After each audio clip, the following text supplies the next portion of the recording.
안녕하세요. 미주영 버썰입니다. 오늘 이야기는 사연자님이 고시원에 살 때 있었던 일이라고 하는데요.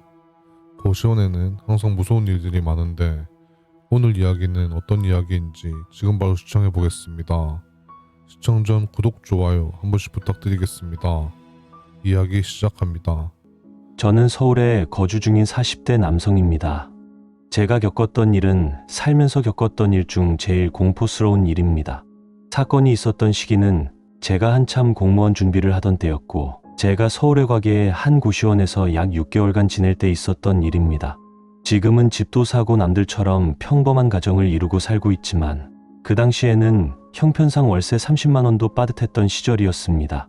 고시원은 꽤 오래된 건물이었고 내부는 많이 낡아 있었습니다. 특히 제 방은 복도 끝쪽에 위치한 방이었는데 고시원엔 창문이 없다고 생각했지만 당시 제가 머무는 방에는 창문 하나가 작게나마 뚫려 있었습니다. 방 크기는 고작 2평 남짓에 책상 하나와 싱글 사이즈 침대가 간신히 들어가는 공간이었습니다. 그때 친구들에게 제가 머물렀던 고시원 방에는 창문이 있는데 너무 좋다며 이야기를 하니 하나같이 친구들은 고시원에 창문 있는 곳이 어딨냐며 저에게 좋은 방에서 산다며 말할 정도였습니다.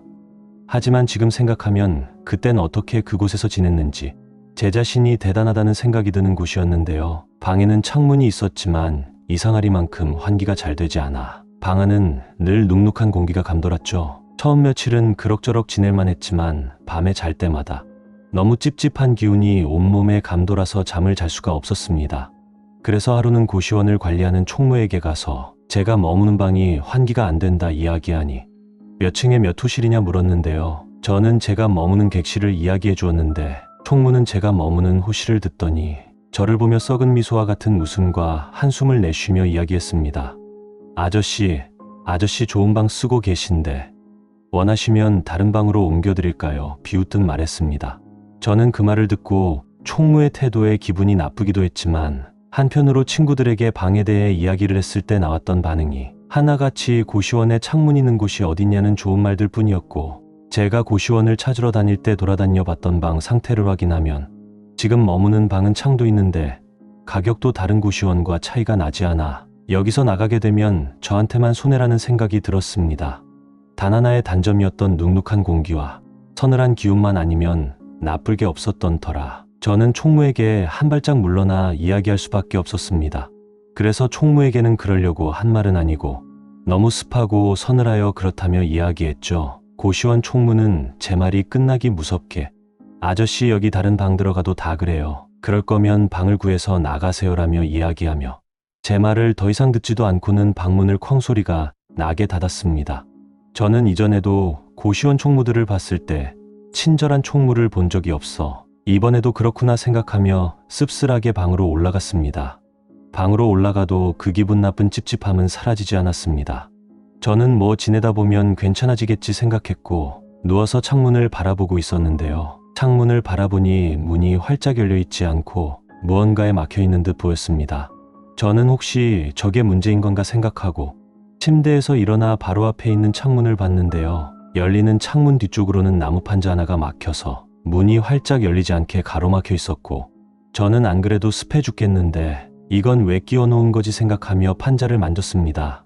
그런데 얼마나 빡빡하게 막아 놓은 건지 보통 힘으로 되질 않았고 더 이상 못 참겠다는 생각을 하고 들고 있는 공구를 이용하여 나무 판자를 꺼냈습니다. 그리고 창문을 여니 생각보다 환기가 더 잘 되는 느낌이 들었고 바람도 잘 들어오고 너무 좋다는 생각을 했습니다. 이렇게 하고 보니 아까 총무가 제 말을 귀찮아했던 이유도 알겠더군요. 창문을 그냥 활짝 열기만 하면 이렇게 환기가 잘 되는데 찾아와서 징징거렸다고 생각 들었으니 말이죠. 저는 꽉 막혀 있던 창문을 활짝 열고 창문 밑에 누워 이불을 덮은 상태로 누워 있었는데요. 잠시 눈을 감았을 뿐인데 선선한 바람 때문인지 아니면 평소 공부로 인해 잠을 못 잔 탓인지 잠이 쏟아졌습니다. 잠시 의식의 흐름에 따라 눈을 감고 잠을 청했습니다. 그리고 그날 저는 지금도 잊혀지지 않는 기분 나쁜 꿈을 꿉니다. 꿈에서는 제가 고시원 복도에 서 있었던 상태였습니다. 그런데 몸은 움직여지지 않았고 앞을 보니 한쪽 방에서 사람이 나오는 소리가 들렸는데요. 잠시 후 해당 방에서 나오는 사람은 저였습니다. 꿈속에서 저는 저를 바라보고 있었죠. 꿈속에 저는 복도에서 방문을 잠그고 있었습니다. 그런데 복도 끝에서 어떤 여자가 계단 위로 올라오는 소리가 귀에 울렸고 잠시 후 계단에서 올라온 여자는 꿈속에 저를 뚫어져라 바라보며 서 있었는데요. 그러더니 꿈속에 제가 문을 잠그려고 하고 있는데 여자는 천천히 꿈속에 저에게 다가갔고 꿈속에 저는 아무것도 모르고 문을 잠그는 데에만 힘을 쏟고 있었습니다. 그리고 복도에 있던 여자의 한쪽 손을 자세히 보니 손에는 빨간색 무언가가 묻어 있었고 뾰족한 가위가 들려 있었는데요. 저는 그 모습을 보고 고함을 지르며 도망치라 말했는데 여자는 순간 고함 지르는 저를 바라보며 마치 너는 아무것도 못하는 인간이라며 비웃기라도 하듯 입꼬리가 올라갔습니다. 그 모습에 저도 모르게 마음속으로 무섭다는 생각으로 가득 찼는데요. 여자는 제 마음을 알면서 즐기듯 입이 찢어질 정도로 기괴한 소리를 내며 웃기 시작했습니다.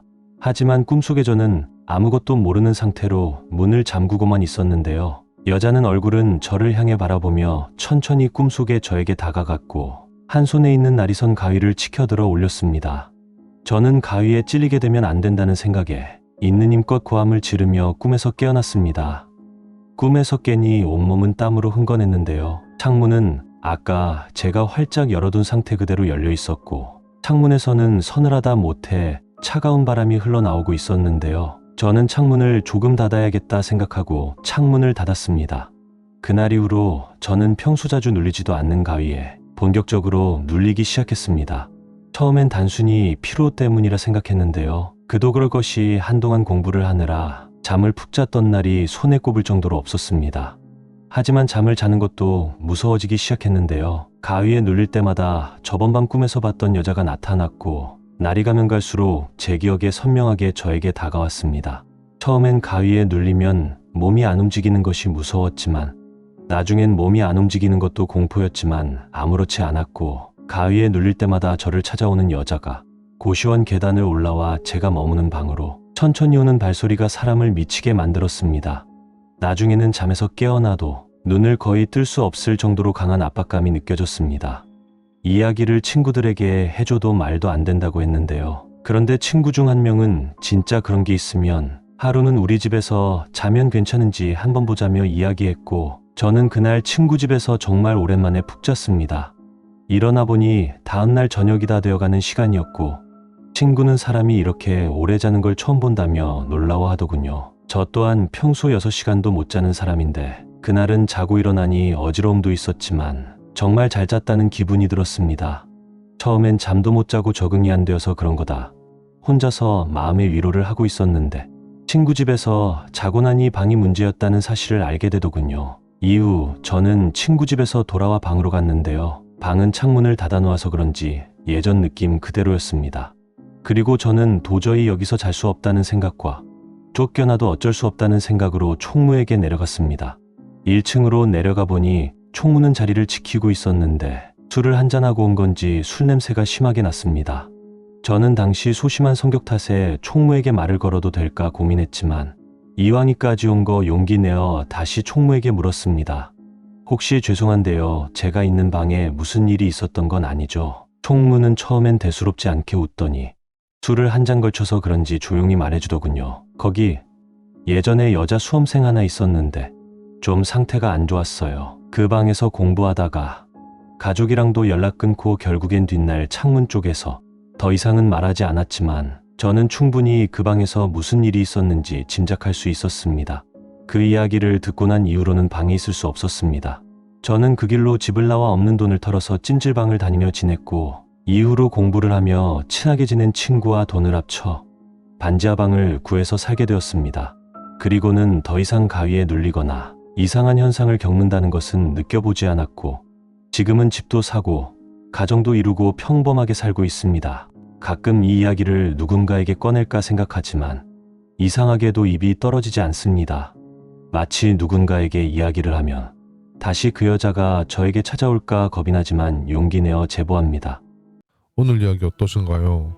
재미있으셨다면 비공개 영상을 시청할 수 있는 멤버십 가입도 한 번씩 부탁드리겠습니다. 감사합니다.